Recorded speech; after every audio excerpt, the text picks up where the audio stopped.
Selamat datang di channel SM Media dengan gue Erwin yang seperti biasa akan memberikan kalian referensi racun buat kalian yang doyan dengan hal-hal yang berkaitan dengan teknologi ataupun gear-gear produksi konten kreatif. So kalau kalian tertarik dengan kedua konten tersebut, nggak perlu ragu, langsung aja subscribe dan aktifin tombol notifikasinya biar nggak ketinggalan update-update terbaru dari kita. So, apa yang bakal kita bahas kali ini?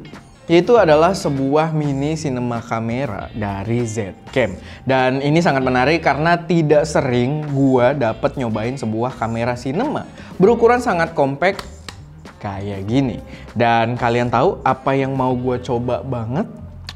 Well, lempar-lempar tipis kayak si MKB HD pada kamera Red Komodonya. Jadi kita persiapan dulu. Oke, gua rasa sudah cukup. Sangat berbeda karena MKBHD bisa beli kameranya. In fact, dia beli sendiri, gua minjem, jadi berbeda situasi di sini ya. Sudah cukup memacu adrenalin dan sekarang waktunya untuk ke pembahasan yang lebih serius. Jadi ini adalah Zcam E2 atau E2, sebuah mini cinema kamera dari Zcam yang dibanderol seharga 33 juta rupiah untuk body only. Memang bukan harga yang cukup murah untuk sebuah kamera, tapi untuk sebuah cinema kamera nggak banyak opsi kalian di harga tersebut. Dan gue pribadi bisa bilang itu harga yang murah untuk sebuah cinema kamera. So, apa sih yang membuat kamera ini pantas mendapatkan tag cinema kamera dan apa yang membuatnya worth it dibanderol dengan harga 33 juta rupiah body only? Nah, biar paham secara menyeluruh, gue saranin kalian ikutin video ini sampai habis dan gue yakin 70% penonton video ini akan terpukau dengan kapabilitas video yang mampu dikeluarkan oleh kamera cinema kecil ini. Sama sedikit catatan aja buat followers Instagram gua, pasti banyak yang udah nungguin review ini karena gua udah tease beberapa fitur gokil kamera ini di Instagram. So buat kalian yang next nggak mau ketinggalan, silahkan follow IG gua di @erwin_chuy biar cepet dapet info barang apa yang lagi gua tes. Oke, sebelumnya kalian harus paham dulu kalau kamera cinema diciptakan untuk kebutuhan cinema, filmmaking, video creation, dan apapun itu yang jelas dalam bentuk motion atau video, bukan buat still fotografi. Tapi kalau concern kalian memang ke arah video, kalian akan sangat keracunan pada kamera yang satu ini. Tapi kalaupun kalian lebih ke arah foto, ya nggak ada salahnya juga. Video ini tetap akan cukup menarik dan mind-blowing. Pertama soal fisik dulu, kamera ini simple parah. Bentuknya condong ke arah kotak dan memiliki ukuran yang luar biasa compact untuk sebuah cinema kamera pastinya ya. Bentuknya yang simple ini akan sangat membantu saat kita melakukan rigging dengan additional gear yang lebih rumit. Apalagi kamera ini juga banyak menyediakan quarter inch thread atau mounting ukuran tripod di hampir setiap sisi kameranya. Untuk feel dari build quality-nya sendiri sama sekali nggak mengecewakan. Build-nya itu rigid parah, kokoh abis, dibalut full metal yang juga berguna untuk mengantisipasi dari overheat saat penggunaan di suhu ekstrim. Gue sempet nyicipin shoot di kondisi suhu yang sangat panas ya. Siang terik di luar ruangan dan kameranya itu juga jadi panas. Tapi gue salut karena gue sama sekali belum mengalami hambatan overheating walaupun kameranya dipegang tuh udah panas banget. Mungkin karena panasnya memang sengaja disebar ke seluruh body metalnya itu. Ketersediaan I/O atau input-output di kamera ini juga sangat komplit untuk sebuah kamera compact. Gue sih nggak terlalu pakai semuanya yang disediakan di workflow gue, tapi paling enggak yang penting banget kayak mic input dan audio out buat monitoring itu juga ada di sini. Walaupun itu kayaknya basic banget ya. Kamera ini menggunakan sensor berukuran micro four thirds dengan resolusi 10,28 megapiksel.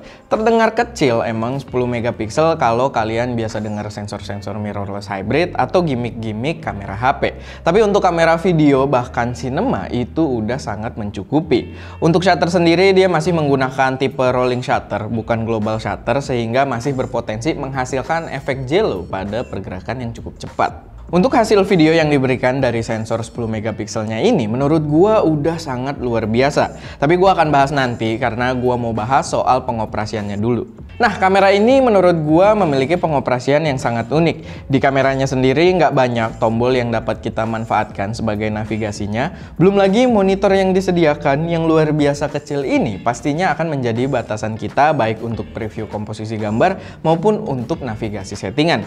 Belum lagi gua cukup terganggu dengan mekanisme tombol recordnya yang terasa terlalu rubbery atau berasa karet banget dan kurang tactile. Jadi kadang nggak terlalu berasa apakah tombolnya udah keregis action ke kameranya atau belum saat gua tekan. Jadi ya itu bisa jadi sedikit consideration aja.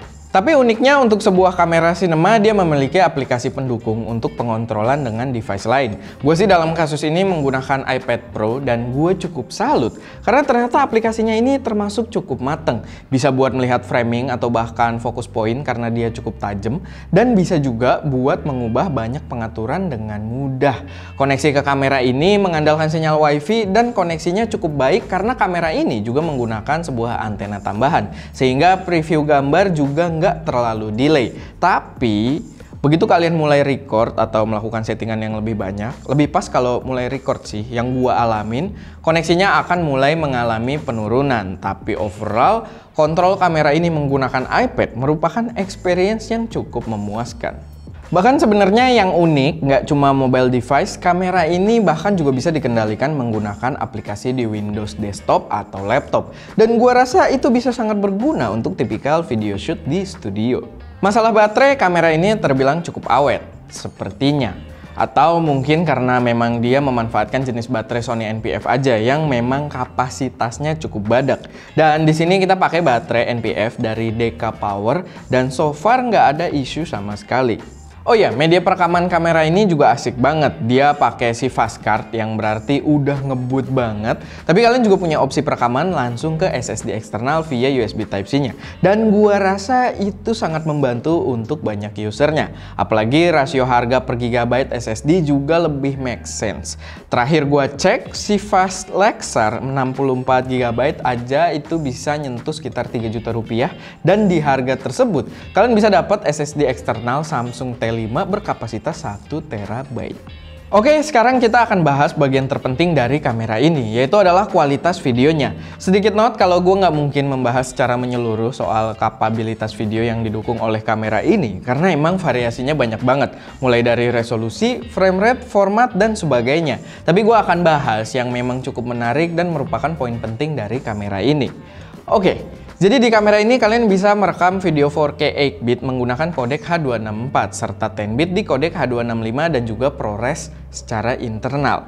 Itu adalah dukungan kodek yang sangat komplit dan gue yakin bisa diapresiasi oleh banyak pengguna. Tapi untuk mengaktifkan atau menggunakan kodek ProResnya, kalian perlu pilih format atau container file tipe .mov. Karena kalau di .mp4 pilihan kodek ProResnya itu gray out dan nggak bisa dipilih. Sedikit note aja biar kalau kalian nyobain nggak stres gara-gara ProResnya nggak mau dipilih. High frame rate di kamera ini juga gokil banget menurut gua. Dan gue yakin menurut kalian juga bakal gokil banget karena kalian bisa rekam 4K hingga 120 frame per second. Wow. Dan juga bisa sampai 160 frame per second kalau kalian pakai rasio 2.4:1. Lihat aja.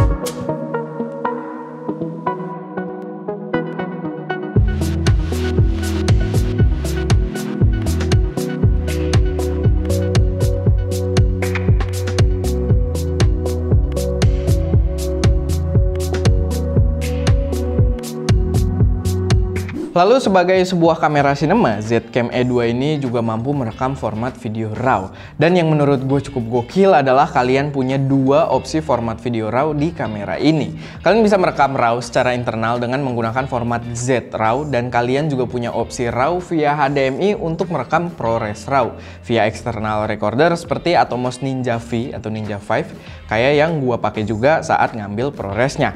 Tapi pastiin ProRes RAW, bukan ProResnya, ProRes RAW-nya. Tapi pastiin kalian pakai firmware terupdate dari kamera dan juga Atomosnya biar RAW over HDMI-nya itu bisa dinyalain. Tapi ada note juga nih, kalau RAW over HDMI-nya nyala, itu kalian nggak bisa record data secara internal. Cuman yang agak mengganggu itu dia nggak ngasih warning atau kasih prompt apapun gitu di layar preview kita. Kameranya kayak nge-record aja, cuman timecode-nya itu nggak jalan. Jadi kalian bisa ketipu seolah-olah nge-record, tapi pas kalian cek filenya itu nggak ada. Karena gue sempet mengalaminya waktu itu ketika awal-awal nyampe ya kameranya. So kalian harus pay attention pada settingan RAW over HDMI ini kalau mau record internal. Pastiin dia udah off. Awalnya gue agak ragu buat editing file RAW-nya ini karena si Z-RAW kalau pakai RAW video shoot-nya itu berat banget. Gue sempet cobain juga, dan ProRes RAW setahu gue cuma bisa dijalankan pada macOS. Tapi betapa hokinya gue, ternyata Zcam udah punya plugin buat mengintegrasikan filenya langsung di Adobe Premiere. Dan Apple juga udah mendevelop software agar kita dapat membaca file ProRes RAW di sistem Windows. Walaupun katanya sih masih beta dan memang masih baru banget dia di launching gitu software betanya ini. Dan buat kalian yang mau nyobain, gue akan link software-software pendukung tadi serta file mentah dari hasil rekaman kamera ini.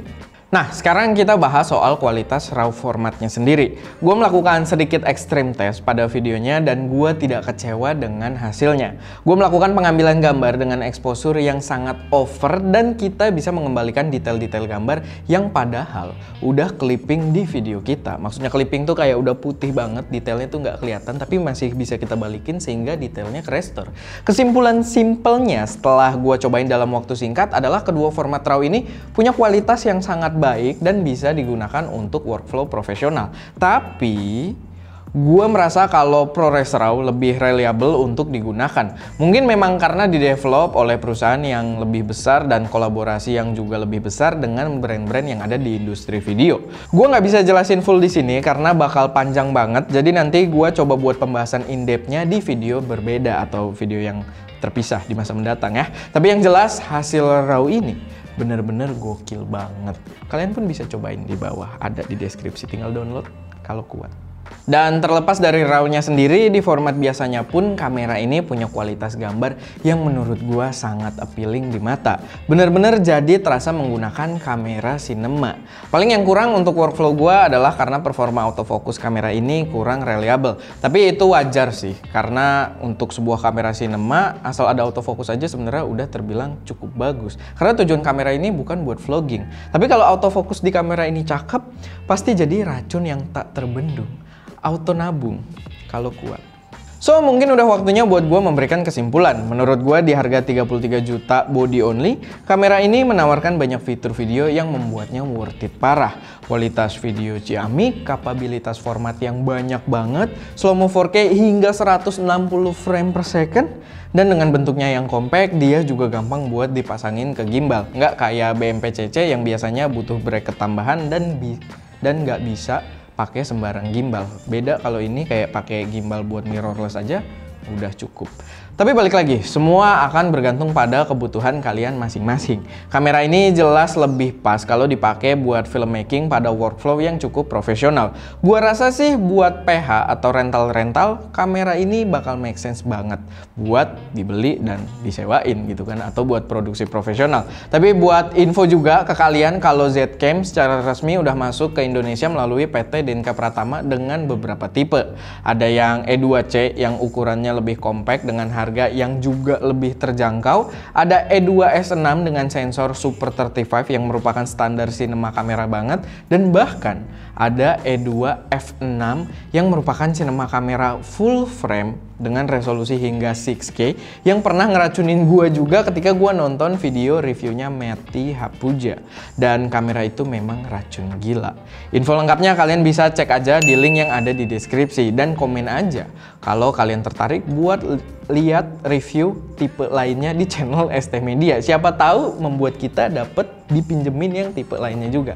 Dan ya itu aja, cukup banyak yang gue omongin hari ini ya. Dan itu aja buat video kali ini. Jangan lupa buat subscribe biar nggak ketinggalan pembahasan yang lebih in-depth soal RAW formatnya, karena pasti asik banget buat wawasan tambahan seputar dunia produksi.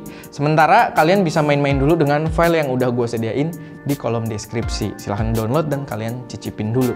Dan terakhir, seperti biasa, jangan lupa buat like video ini kalau kalian suka, dan share juga ke teman-teman kalian untuk mensupport kami terus memberi konten yang lebih berkualitas dan bermanfaat di masa mendatang.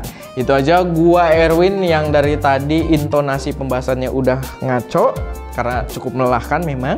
Di belakang kamera ada Ska, dan jangan lupa untuk berkarya